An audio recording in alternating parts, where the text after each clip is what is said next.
What's up, everyone? It is your Resin 3D printing god, Akuma Mods, back again with our first review of 2023. This is the Anycubic M3 Max. Let's take a look.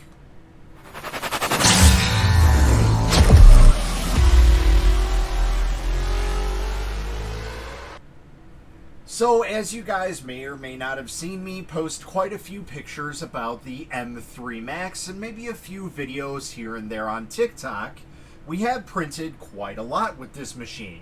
I haven't really had time to do a lot of reviewing, and that was partially due to the machine being down for a little bit because, well, I broke the screen. Now, I say that I broke the screen because, well, just as I've done in the past with my Frozen Sonic Mega, I wanted to get a speed profile going for the M3 Max because it is insanely slow right out of the box. Now, that's not to say that it won't provide an amazing detailed print and still be a little bit faster than an FDM printer in terms of print time and how much you can fit on there. However, I always like to go a little bit further and try and utilize the printer to be as fast as it possibly can without losing any details or dimensional accuracy as possible. So that's what I did, and unfortunately it resulted in about 50 hours worth of print time on the original screen, and it died shortly after that. So I ended up having to contact Anycubic.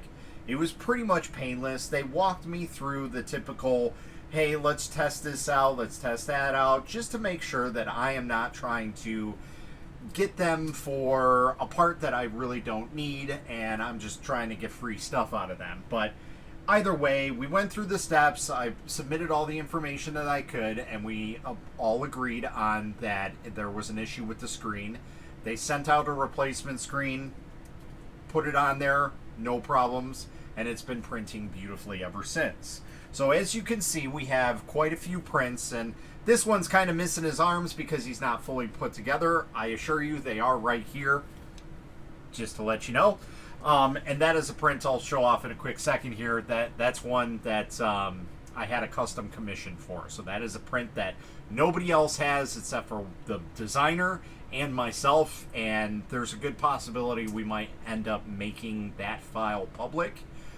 If you guys are interested in wanting that file, please comment down below, and I will talk with the designer and see if we can come to some sort of agreement to release that file, probably on my Etsy store.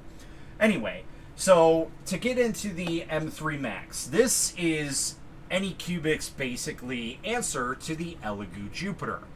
However, in typical Anycubic fashion, they wanted to do one step above, and here, that is exactly what they did.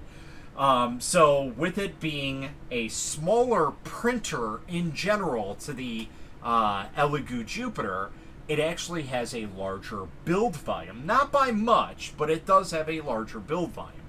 But hey, at any point in time, any little bit actually is better, in my opinion.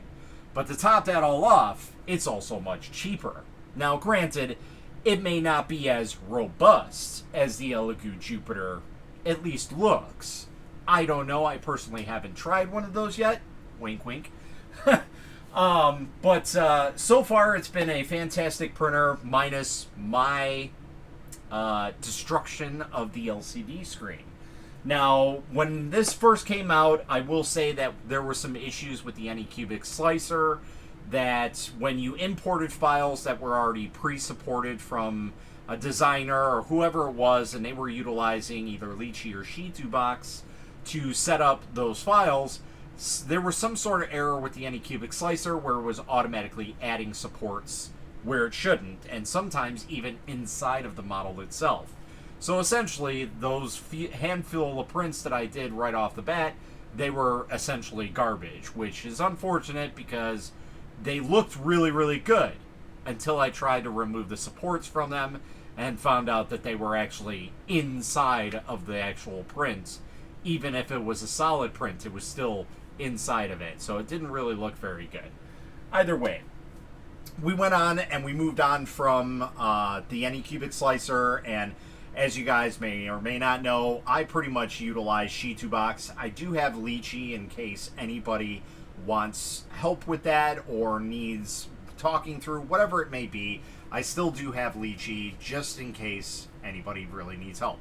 So without further ado, let's go over the printer itself. So this, again, like I said, is Anycubic's largest resin printer out there on the market, and it is legitimately there to just say, hey, Elegoo, that's a nice Jupiter, but we're just going to do it a little bit better.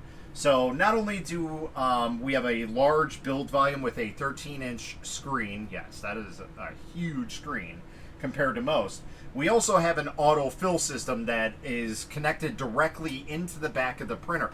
Now, there is one unfortunate downfall with that printer setup, is that it utilizes bottles like this. Your typical Elegoo, Epax, Anycubic, they're all made by the same manufacturer, but these style bottles, these brown capped bottles, they are all utilized by that same type of thing.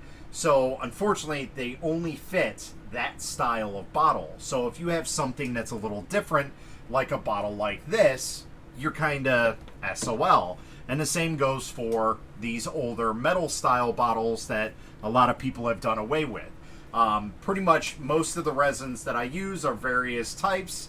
I don't usually have these type of bottles around. If I do, there's very few and far between. You guys can't really see, but there's probably over 100 different bottles of resin up there just out of the shot here. But I usually don't have those type of bottles. So utilizing the refill system will require you, if you're not using those bottles, to either make an adapter or find if somebody has made an adapter. And there are a few out there that I've seen. If you guys need to, just go ahead and search on Thingiverse or Cults 3D, or really anywhere on the internet, and just kind of look for the M3 Max refill system. I'm sure something will pop up in the searches, and that way you guys can find an adapter piece for the resin bottle that you're using. Not saying that everybody has made one for each and every bottle of resin that's out there, but there are the more common bottles of resin adapters out there for you guys to utilize. Another great thing about this printer that I was actually kind of concerned about when I first got it, and you guys don't really see it too much in the shot here because of the way that I positioned it, but it looks like it is a lift-off lid, which, as you guys may or may not know, I am not a huge fan of. Anything over an 8.9-inch printer should not have it, in my opinion. There's no need for it anymore. They're too huge, they're too bulky. You really shouldn't have it on a printer, in my opinion. So Anycubic actually kind of thought about this ahead of time, and they decided, hey, we're just going to split this in half. So what's really cool about this is the back half stays on there, and you do tighten it down to the base of the printer, or you could just leave it flowing as is. That's completely up to you. But that's the nice thing, is you can completely remove the entire system from here and create your own essentially airtight system if you want to utilize like a box or an enclosure or something like that. You can make it very easily for this printer. But they do make it very nice and easy for you to set up and to remove the front half, so you can easily deal with the build plate here. Now, I do have an Akuma print here from Doses 3D. This is my original print that I tried doing on this printer that I said the supports were going through. So I'm trying to reprint this, and unfortunately I used what most people in the industry call mud resin. This is basically a mixture of all of my leftover resin. So it's like there's some flexible resin, there's ABS in there, there's standard resin, there's bio resin or PLA resin. Bio is basically like a it's kind of like PLA for resin, essentially. But there's all kinds of mixtures in here, and some of the parts did failure. I was expecting that, but for the most part, this build plate has printed the way that it was intended to. So I will remove most of the prints and then just reprint all the stuff that didn't print which it looks like maybe only 1 or 2 pieces failed on this. Yeah, so pretty much looks like just 1, actually. So pretty much all but 1 piece printed on this build plate. So I'm very happy with the results. We'll clean this all up after the fact, but I don't really want to show you guys because I haven't dripped it off or anything. There's still a line here. That is one of the downfalls of this printer, is there's not really a good way to drip the resin off of it. Most of the printers that I have here, I have some sort of a drip helper for it, whether it be like a tip mount or a side mount, whatever it may be, so that way I can try and utilize the resin drip off as much as I possibly can. That way it'll minimize the mess that I have to work with at my workstation here, and then on top of it, it'll also save as much resin as I possibly can. Not that you really need to save that little bit amount that resin's on there, but hey, some people are those type of penny pinchers, and hey, all the more power to you, but I have tons of resins. I'm good. I don't mean to gloat or anything like that, but I'm alright. I'll be okay. It's not the end of the world. But hey, if I can save it, that's great. Either way. So I'm going to show you guys some prints that I did here. I do have a lot more, but unfortunately they're pretty much gone, as most of the time these printers that I do review on, I am actively either creating things for people, designing stuff with other people, and printing stuff out for customers and whatnot. All of these printers that I review are actively in my print farm, as you can see. So it's not like I'm just a average reviewer here on YouTube, TikTok, wherever you're going to be on. I do also, utilize these printers as I would in a day-to-day basis. So it's not like I'm just going to put them through a standard, handful of prints. I'm going to try and utilize them as much as I possibly can to get the best bang for your buck out of it and let you guys know what I think about it. Now, with that being said, there is one slight problem with this printer, and I'm pretty sure I've narrowed it down to my profile, is the fact that because my profile, I guess, is so violently fast, I have it jacked up to 300 millimeters a minute, I believe is what Shitubox is. So that's quite fast. It's even faster than the, zoom settings, I think they were. So that basically cuts my print time down in half, literally. So sometimes, and what happened with this print and why it actually failed, on top of it being a mud resin, was the fact that when I was printing it and I was away from home, what happens is it tends to bind up and it just kind of slips and it just pops. That's what it does. But I don't think you guys will see any issues like that if you're not utilizing my profile. And you can even down-tune my profile if you guys are going to use it. But just know that if you are going to utilize my profile with this machine specifically, because it is such a heavy-duty machine, it will have that problem most likely at some point in time. I've had it intermittent. It's not every single print. It seems to be very, very long prints, so it might be a coupling with heat dissipation and the motor and the speeds and everything like that. So it's possible that I just might need a little bit more cooling on the system if I'm going to push it to its maximum limit. So just be aware of that. It's not really a major issue with the printer out of box. But I do want to point back at the LCD screen.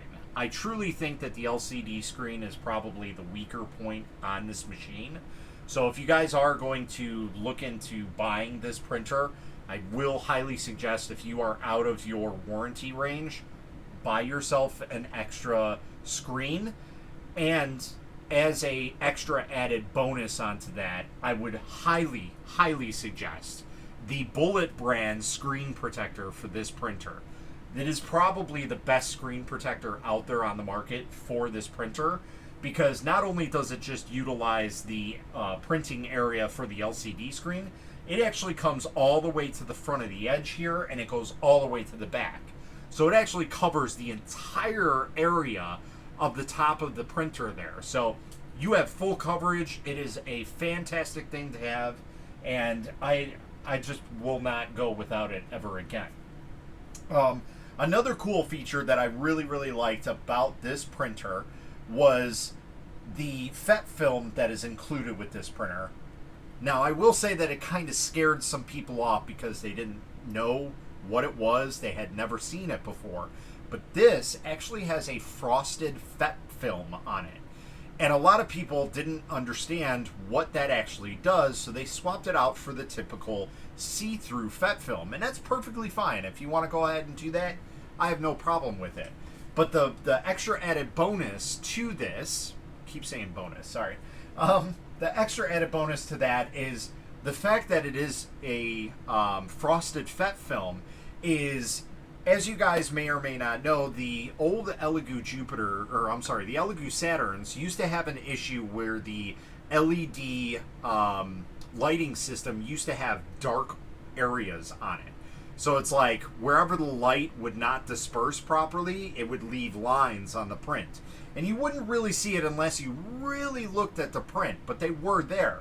So Anycubic decided, because they were using a matrix style LED, they were worried or at least concerned about that happening on this printer. Now, I haven't seen it happening on this printer even without the frosted FEP, but it just kind of gives that little extra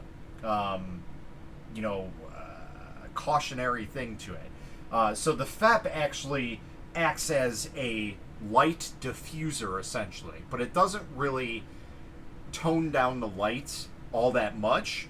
It still is bright enough to where you can cure your prints. And yes, I use these at 100% UV, the same as I do all of my other printers. I never ever nerf or down tune a printer at any point in time to try and save anything or think that it's saving something, because, well, I've used printers here and there for years, especially resin printers. I've been with them for 4 years, and I've never had to adjust the UV lighting on any of my printers, and I've had them for years at some point. So I don't think it really affects the LCD screen like everybody says, but hey, I could be wrong. I'm not a scientist. I don't know the whole chemical background of everything. I just know that they work and they keep on working. That's it. Either way.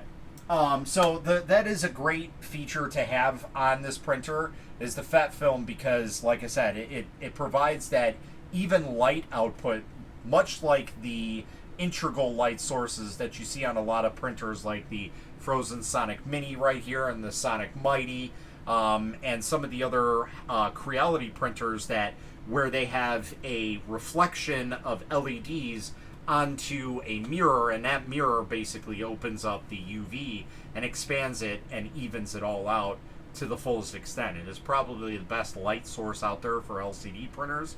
I've said this several times. That is definitely the future of resin printers. But unfortunately, they did go with the LED matrix, but they did think about having that possible issue, as others had in the past. So it is a nice feature to have that frosted FET film. The downfall of that is trying to get that frosted FET film is very, very hard. Sometimes it is on Amazon. A lot of times it is sold out. So you will have to go through Anycubic's website to order it. So at that point in time, in my opinion, it just might be better to bite the bullet and go with the regular NFET film. I do highly suggest that. But even if you can't find that, just go with regular FET film.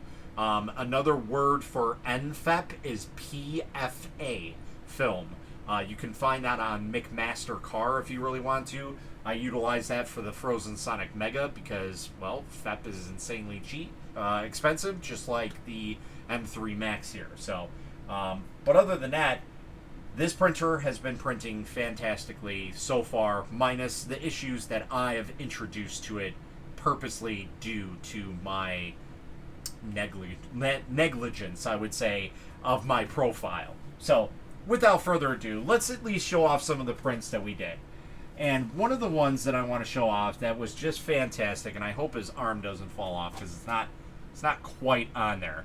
But this is a model that I found on Cults 3D, and unfortunately the name escapes me, but this is Super Shredder, and this print came off amazingly. And this entire print is like probably 30 separate pieces and that all fit on that build plate in one go. So that's what's really cool, is a model that size, which is a really, really large model, can fit in one go. And so basically, I think I printed that in maybe like 5 hours, that entire print, with insane detail, and all I did was just put it together. It's not finalized. We're probably going to end up painting that at some point, so I'm looking forward to doing that. But I wanted to do this review before I did any painting and kind of show it off raw of how it is. But that is by far my favorite print off of this printer, minus this one that we will definitely finish after we do this review, and you guys will see some follow-up videos on it. But some other ones that I printed with is some clear resin. This one is from the Nova 3D, and we did hit it with some Minwax polyurethane, I think it was. I think that's what it was. But the issue with the polyurethane is you can kind of see it yellows a little bit. So that's one of the downfalls. But this print did frost over once we washed and cured it, so it did not look like this after we did all the washing and curing. This is basically what it looked like right off of the build plate. So we kind of wanted to bring it back to its luster and get it up and running. So in my quest to make sure that I can get a crystal clear print and have it as clear as I possibly could, we went with a new mixture that somebody had suggested to me called polycrylic. Again, it's by Minwax, and essentially all it is just an aerosol can that you just spray probably 4 or 5 times, and that's it. Like, I just did it. It's a one-night thing, and I just spray it down. But I mean, this just blows me away, the quality of this. Look at this print. This is by Rogi Studios. I know that for sure because, well, there's kind of a likeness to it, even though you can't really see them here. But yeah, that print just came out amazing. Look at that clarity on that print. I am just absolutely blown away by the detail and the clarity of this print. Just mind-blowing. Amazing stuff. Now, last but not least is the file that I said that if you guys are interested in seeing it, let me know. I will link it down below to purchase. I just have to get the okay with the designer and make sure we come to an agreement and everything, because while I did pay for this file, I just want to be in the rights and not have to step over anybody's toes, and make sure that that designer still gets kickback for it, regardless if I'm selling it at $1 or whatnot. He's still getting a part of it no matter what for the life of the print. So this is a print from Ghostbusters, and it is Vigo the Carpathian. Now, I do have his arms. I'm going to try and put them on here really quick for you to try and give you the full effect. But this is just a small part of the entire model. There is more parts to it. We just need to get around to printing it all. But here it is, and that is just an amazing print. And unfortunately, with this white resin, you can't really see too many of the details, but there are a few that kind of pop right there. And the ones that do, I mean, I just cannot wait to have that model all printed up and have the actual backdrop that belongs with it. It is just going to be a fantastic print. I cannot wait. And then the last one I'm going to show you guys, the print that I did right before this print, was actually one of these. This is a Mayan death whistle. And I'm just going to tell you right now, pause it, turn down your volume if you're listening to this review, because we're going to show off how loud this thing is. And I don't want to destroy your eardrums or blow out your speakers or anything like that. So please, pause it, turn down your volume, and here, let's have it go. It sounds real creepy. I don't know if the audio is picking it up as well as it should. I did size this up a little bit so the creepiness isn't at its full effect than it would be at a smaller density, but it is still very cool of a print. And I will have anything that I have linked down below. And there's all the little air pockets and everything. and all the opening at the bottom. It is a really, really cool print. If you guys really want some like very eerily musical instruments in the house, or you want to have your kids terrorize you, by all means go ahead and print one of those. But if you don't, then don't print it. But yeah, that's pretty much it. If you guys are looking to pick up this printer, last I saw it on Amazon, it was going for just under $1,200. I think it was $11.99 actually.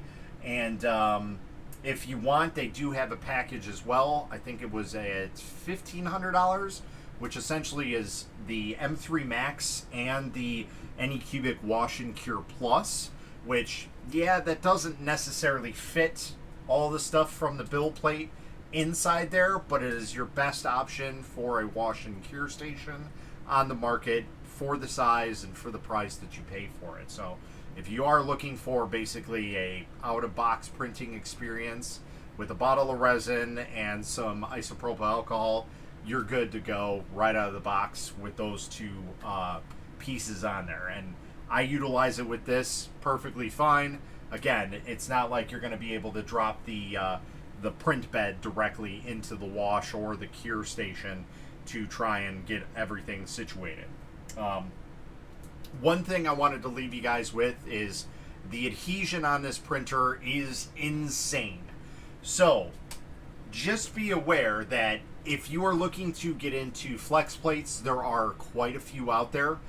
Two of the bigger ones are going to be the Moro or Magflex build plate, which I actually just bought right now, and this just got to me. I did back it on Kickstarter, so we're going to install this at some point and try and get this a little bit better, but I think that is a little bit better of a quality flex plate than the Wham Bam, but I'm not saying that Wham Bam isn't a great plate. From what I hear, everybody absolutely loves them, and that is a good option as well. So if you guys are looking to get into the larger printers, for this one, I do kind of suggest the flex plates. Now, I personally haven't used a flex plate in probably 2.5, 3 years now, since the Creality LD-002H was out. That was the last time I used a flex plate on a printer. So much smaller compared to something that's this big. So something that's 4 or 5 times the size of that printer. So we'll have to see how it goes. I'm probably going to print the last part of this, clear everything out, set up that Magflex, get it all situated. Probably going to leave it on there for a week or so because I can decommission this printer for a little bit, so that way we make sure we have a proper bonding process with the adhesion on it and make sure that that plate stays on there for the life of the printer. So other than that, that's really all I got to say about this printer. It has been a fantastic printer besides my personal issues with it of the my profile basically just trying to destroy the machine. So again, I'll link down my profile. It's up to you guys if you want to utilize it. I might tune it back just a little bit to be on the safe side and just say, hey, here's a less aggressive profile if you guys are worried about possibly skipping some steps. But as of right now, that profile has worked on pretty much most of my printers here. And I haven't really had too many problems except for with this printer. So I think it comes down more to maybe a cooling issue and a timing issue with how long the speeds are actually going.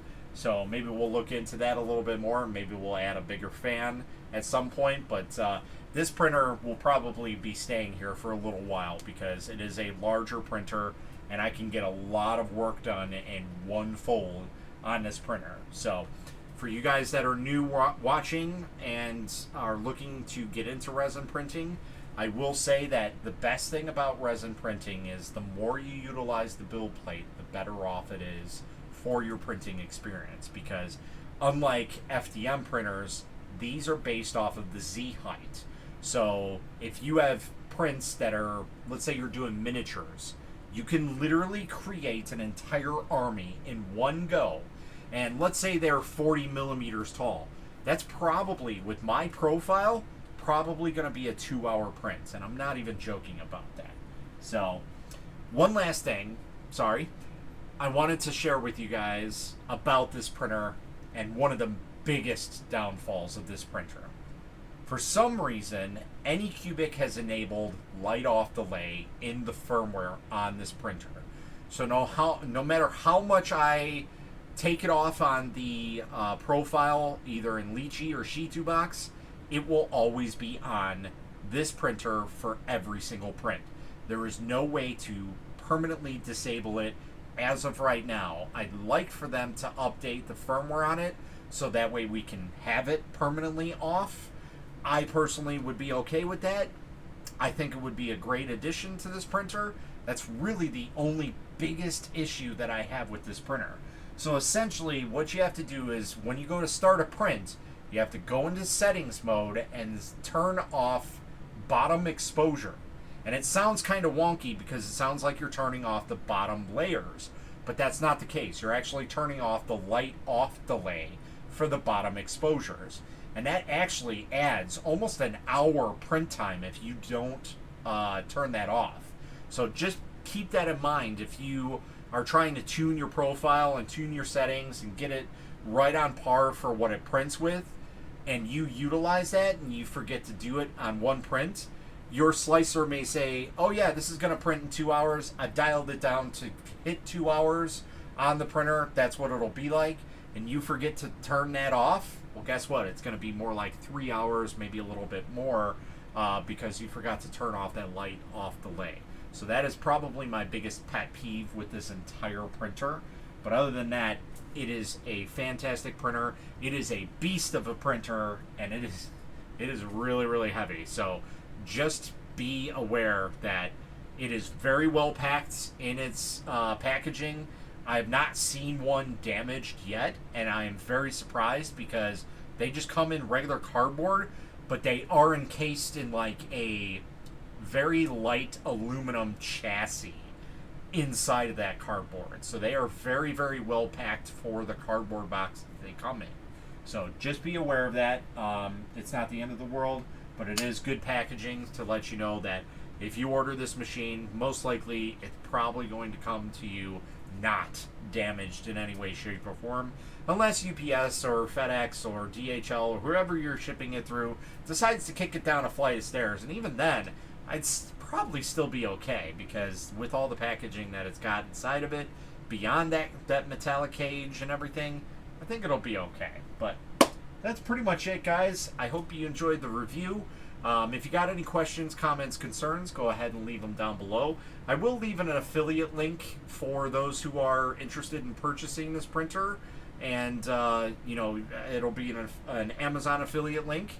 And all the prints that I did on this printer, I will try and link down below as well, with all the information provided to it, so you guys can go and support those people who do model these files for you. And that way you can go ahead and download them and print them for yourself. Again, if you guys are interested in that Vigo print, please let me know down below, and I will talk to my designer and see if he's okay with me selling that file. And again, I will always give a kickback to anybody that I work with designing a file for the life. What do they call the residuals? For the life of me printing that. I stand clear to that. I've done it with some other stuff in the past. I still continue to do it, and that's just something that I will always do. So if you guys would like to, please go ahead and think about liking, subscribing, sharing this out to your friends so we can get some more people. My goal for 2023 is to try and get as many people subscribed to my channel. I'd like to try and hit 100K. I know that's an insane stretch, but hey, if I get to 50K, I'd still be happy about that. So it all boils down to you guys. If you guys like my content, you think it's okay, mediocre, hey, if you like it, just give it a thumbs up. That's all I require. Give it a subscribe, and that's all. That's all I need. Till next time, guys, happy printing.